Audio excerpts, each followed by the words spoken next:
Greetings everyone.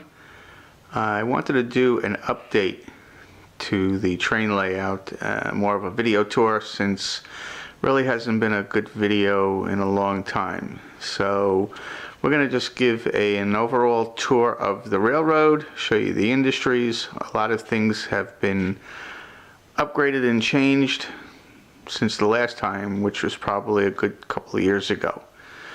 So one of the things that we're working on is ballast work. We're starting that we actually started it in the past couple of weeks, and we're trying to move forward. It is now the 20th of August, and in the middle of September of 2018 we're having an open house layout tour, so we're trying to get a number of things taken care of. Most importantly is all of the cork that is on the train layout, as well as some of the sub-road bed, meaning the plywood. The original color was this yellowish, I don't know, some hideous type color that I found at Home Depot. Thought it would look nice for earth, but not really. So we kind of started painting over a lot of the areas. The industrial areas in the yards got a real dark gray color. The main line got a light gray, and some of the secondary areas got a little bit darker gray. So what you're seeing here, we're going to start first off. This is the south wall of the railroad room. This is one of the buildings that my dad was working on back in the day. It stays where it is. It's dedicated to him in his honor and memory, Irving Depot. Looking on the south wall, the rest of it, these are all flats, just basically pieces of structures. Instead of building a whole three-dimensional kit, we just build parts of it, put it all together. That's what we've done here. Now on to one of the bigger industries on the railroad is Tropicana. Everybody knows Tropicana, everybody likes Tropicana, at least most people do.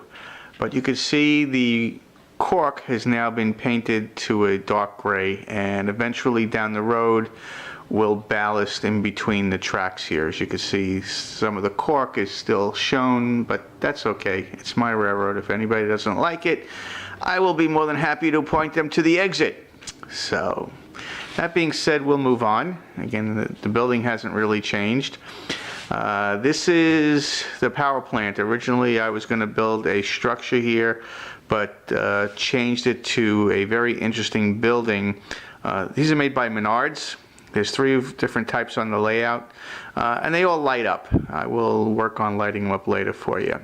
We also added 4 tracks here instead of 2, so we have a lot of freight cars.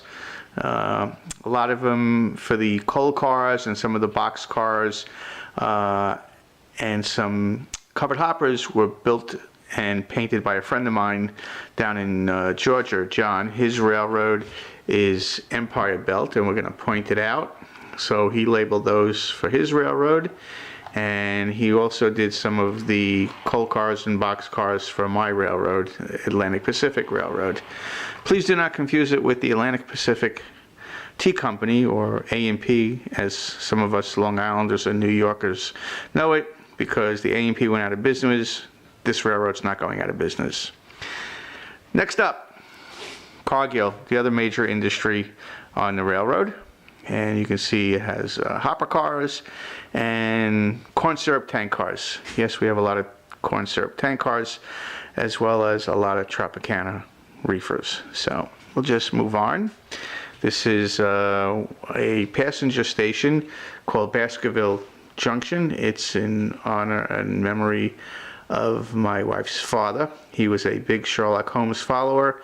So we placed the building here. We still need to add the lights and a few more details to make this a little bit more presentable. Moving right along, we have the Firehouse. It's another building from Menards, and the vehicles are custom lit up by a company called East Coast Circuits out of Providence, Rhode Island. They do a lot of flashing lights on fire trucks, police vehicles. They'll do lighted tow trucks and more. So they're a good supplier for me.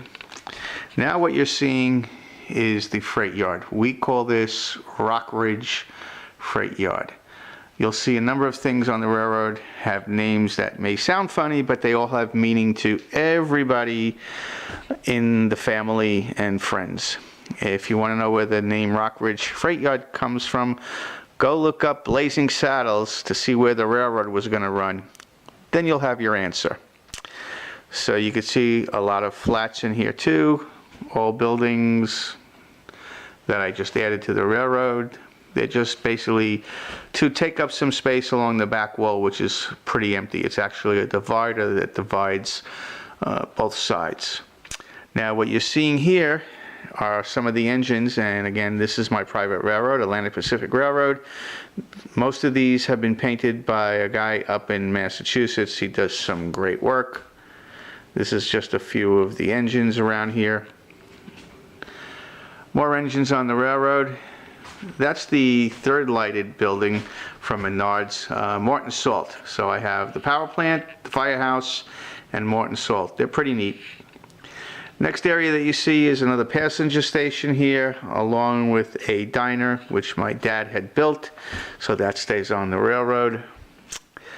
This is another part of the south end of the railroad that people will look at.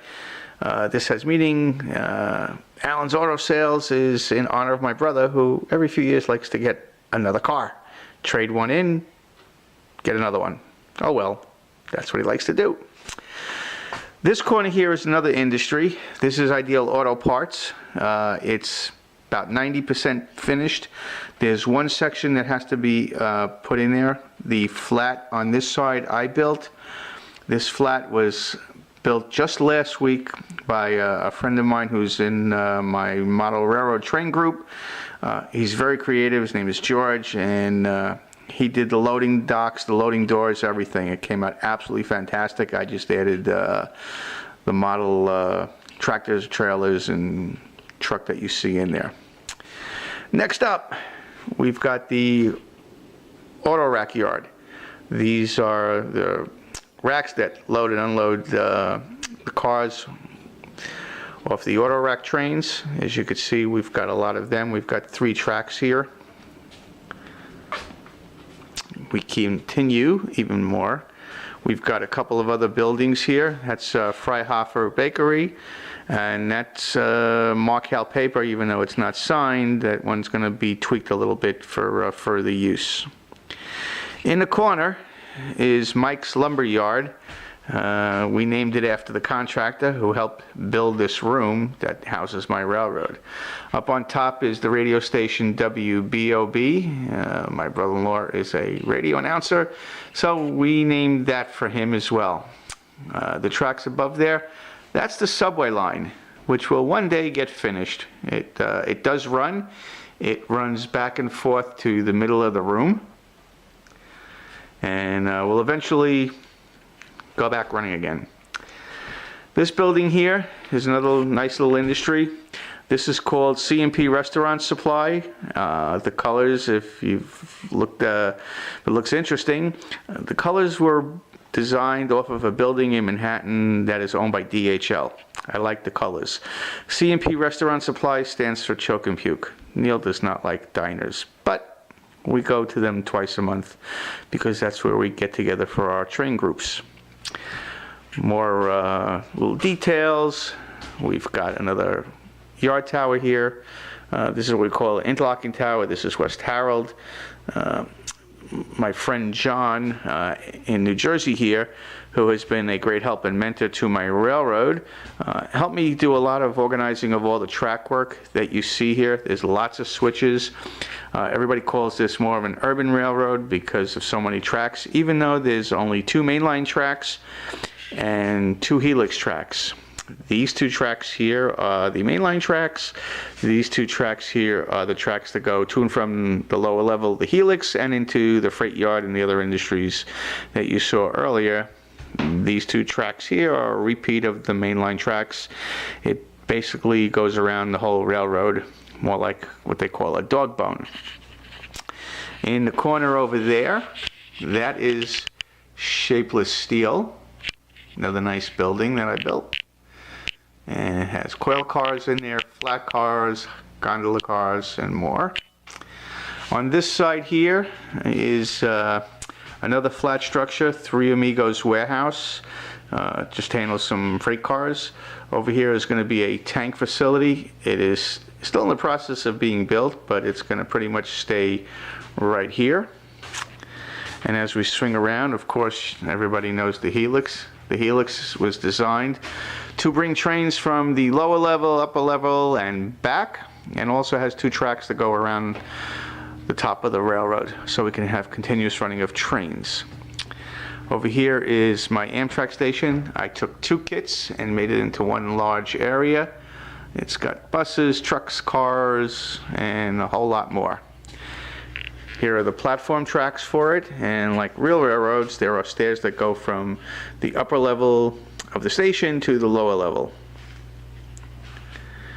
And you can see a few more of the tracks and everything. One thing that we started doing, we started the ballast work. I mentioned it earlier. As you can see, we've been ballasting the Helix tracks, and I'm hoping by mid-September that I get at least 2 of the mainline tracks ballasted from this section here all the way over to the other wall, at least so people can see where the tracks and differentiate them, where they go to. Signals on the layout are manually operated by the dispatcher, who works on the other side of the room. Now, lower level. Lower level is the staging yards, where all the trains start and stop for the most part. We've got a lot of them underneath here. All of the freight trains are situated down here. We have a couple of passenger trains down in this area over here. And these are mostly just for show. They really don't run during an operating session. They just stay down here, again, because they're Long Island and I like them. A couple of other engines down here. This engine is down here. We call it a helper engine. The reason why it's down here is if a train is going up the Helix with a lot of cars and can't make it, an operator can call up this engine and move it out of the yard, put it behind the train, tie it into the lead engine, and push the train up the Helix. Another area on the railroad, this was just made live this past weekend, is the engine facility. We call it the Richmond Hill Engine Terminal, to be exact. Again, another name associated with Long Island and the Long Island Railroad. This is fully operational. It's got 5 tracks for the engine house, turntable, and 6 turntable tracks. Works very well. Going back up to the top, above the engine terminal, is the CSX Reynolds intermodal yard. I'm hoping by the operating layout tour that I have my cranes, the overhead cranes that load and unload containers. They are being detailed and lit up by East Coast Circuits, again up in Rhode Island, so they're supposed to be hand carried down here just in time. We're going to go to a couple of other areas. Down below, these are the staging tracks I was mentioning. You can see a lot of trains down here. You could see the Tropicana juice train, a couple of coal trains, a lot of mixed freight, bunch of engines. And as we go further, we've got the dispatch area. This is where one person will stay during an operating session, and he will control with the knobs there the signals for when trains move anywhere on the top of the layout, going to and from the Helix, to and from the yard. Most of the guys that run the railroad, they know what the signals mean. We've got, for the other side of the railroad, the other panel, and that person pretty much stays right here.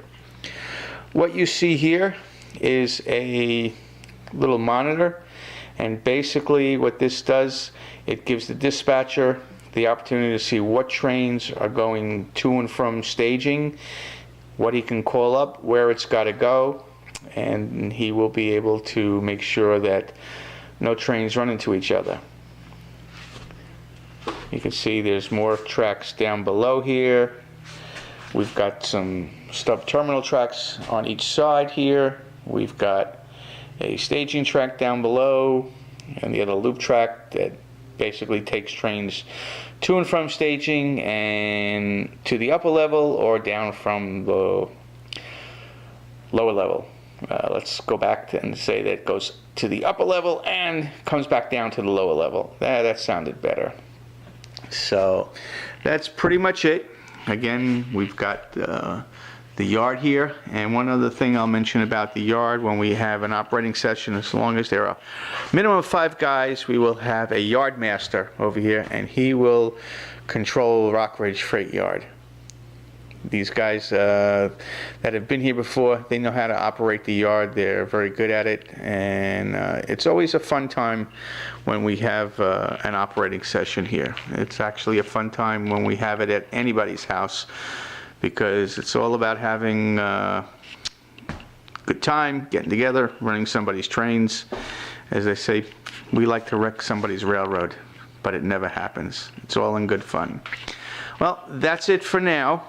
We're going to pause here for a minute, let you look at the fire station, and then give you the lighted effects of the 3 buildings, and then we'll send everybody on their way.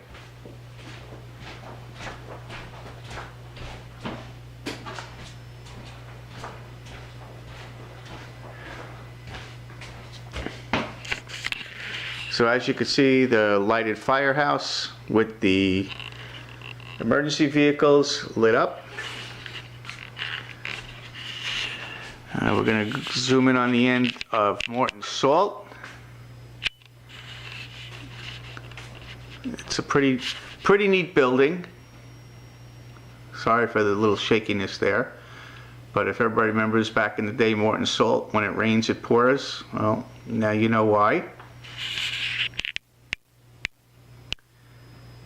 And last but not least, on the other side of the railroad is the power plant. And the power plant, I forgot to mention it earlier, even though it says American Power and Light, the original building is called RMO Electric, meaning Rip Me Off Electric Company. Everything on this layout has a name, and it's all in good fun, and we have a great time running the railroad. So that's it for now. Hope you like everything, and see you next time.